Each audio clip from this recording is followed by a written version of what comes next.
All right, so we're going to tear apart about 20 of each of the style of projectiles from these two different bullet types. And I figured I would video a little bit of tearing each of them apart and maybe get a little bit of data, hopefully, off of the what's in them other than the lead itself. Maybe lay out the powders and weigh the powders as well as weigh the individual bullets when I'm done. So let's go ahead and see about doing this. This will be the Eley target that we'll do first here. Putting it in a pair of pliers here and going to very carefully pull the head off the bullet and then set that down off to the side here. And then I'm going to dump the powder in my scale here, tear it out, and see what we wind up with. And the scale is saying that that is 1.2 grains of powder. So I don't know if it's going to pick up on it. I'm not going to move the camera to show you. So 1.2 grains on the target, and then I will hopefully carefully lay this out to give a visual representation as well. And now we will do the same thing with the other style of bullet with some Eley match. And set the bullet down, and the scale is still teared.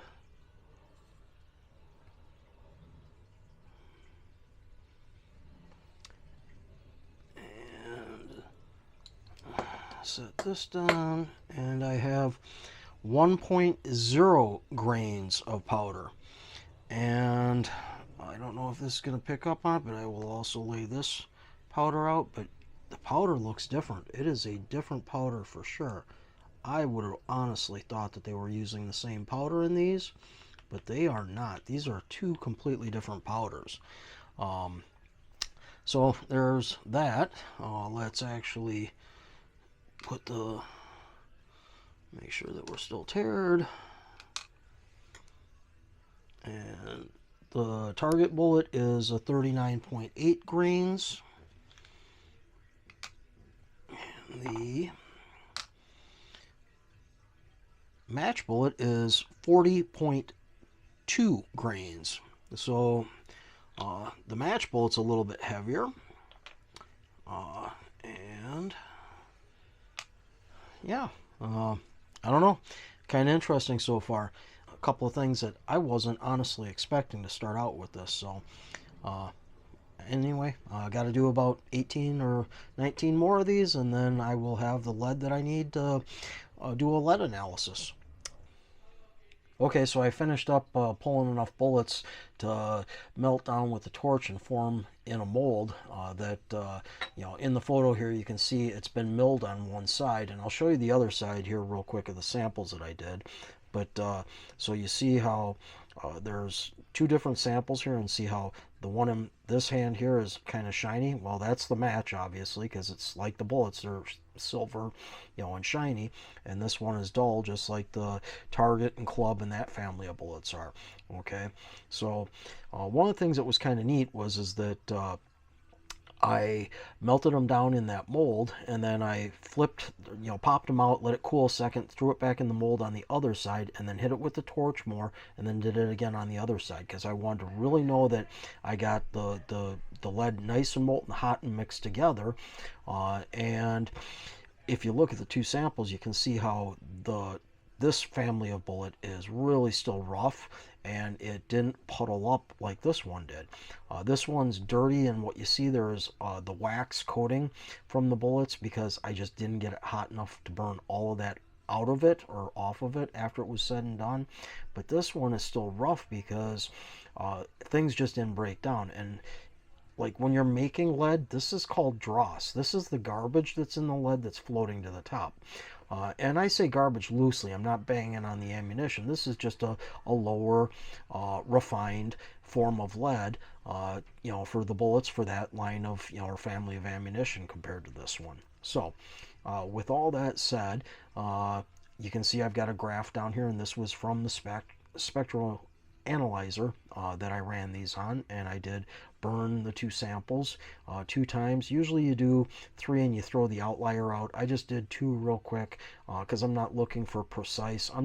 I wanted to quell my curiosity and know that what I think is going on is what's actually going on. So, with all that said, let's talk about what I found out. And what I found out is that we'll start with the match.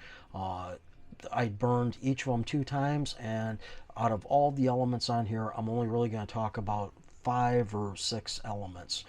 And what the match has going for it, why it's a harder lead and it's a shiny lead, is it has a considerably higher amount of antimony in it. It has considerably more copper in it, and it has considerably more nickel in it. And I'm not dropping on I could show you the numbers, but I don't want to be accused of proprietary information or something like that. And hopefully when this plays out, you can't actually read these numbers. Otherwise, I'm going to have to probably edit it. But match has got very similar across the board on all the elements, except the match has more antimony, it has more copper, and it has more nickel. So it has, and there's another hard metal that's in this graph that isn't represented in the match, and that's silver. But the match has more, again, antimony, copper, and nickel. And because I brought it up, the silver, this was actually shocking to me, but Target has considerably more silver, which is, again, a hard metal in it than what the match has. I would have never thought that in a million years. But anyway, like I said about the Target ammunition, how it's that drossy, or it just like never wanted to puddle into a nice, smooth, even lead at the top or the bottom of it when you flipped it out. And that's because all those dirty elements that are also represented in the graph are still in this lead, because I simply didn't get it hot enough to burn those elements out. And what those elements are that are still in the lead, just so you know, it's that it has considerably more selenium, it's got considerably more sulfur, and it's got considerably more arsenic in it. And all 3 of those elements that are found in lead are considered, dirty elements. They're things that, for the most part, for most uses, you're trying to get that out. Unless, of course, a manufacturer specifically wants those characteristics in the lead to keep it softer. So that's kind of what I found out. So that's really the gist of my little science experiment here, is that now I know what I kind of believed to be true, and I can actually bear it out on all this. One of the things in this analysis down here, the last thing I guess I'll talk about, is that there is something that talks about, there's a category that is the actual lead matrix. And it's really small numbers, but the bottom line is of the 2 types of ammunition, the Eley Target family of ammunition is going to have a higher lead concentration. So it's got more lead in it. And this has less lead. It's got this had 99 point something or another, where this had 98 point high something or another of lead in it. So less lead, more lead. Why it's less lead is because, again, it's those harder elements that are in there to make up the difference, which is the whole purpose of the bullet. Now, whether or not the Eley was going after having it a hard lead because they were looking at something that held together, better through the lands and grooves, or whatever, I don't know. I'm not a ballistician. I wouldn't be able to know what their rationale for it was. But what I do know is that I kind of know now, working in the lead industry in the past, I know what I'm actually kind of paying more for here. And it's that this lead and the refining of it to get it to this point, by either refining out all those impurities and adding other hard metals to it, this is a lengthier process. So that's going to drive your costs up compared to this family of bullets. The other thing that I kind of find with this is that lost my train of thought. I hate it when that happens. So yeah, the refining it is taking longer, and that's driving your cost up. Oh, now I remember what it was. The other part of it is, and I don't know this, but in the section of this where I showed breaking down the bullets and the powders between the two, this is a different powder than this one. Is this powder maybe a little bit more expensive powder? I don't know, but that could be why the cost is higher. Because the bottom line is, once the machines are set up and it's running down the manufacturing line, it's hard, if that's all you know, to understand why this box is costing $10 more than this box.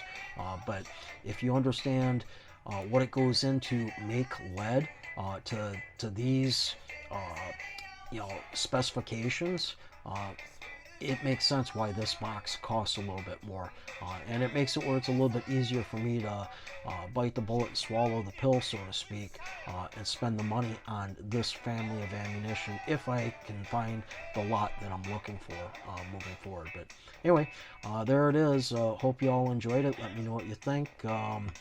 If you wanted to know any of this data down here a little bit more up close and personal, I'd be willing to share it with people on a one-on-one basis. But yeah, there it is. Till then, y'all have a great day.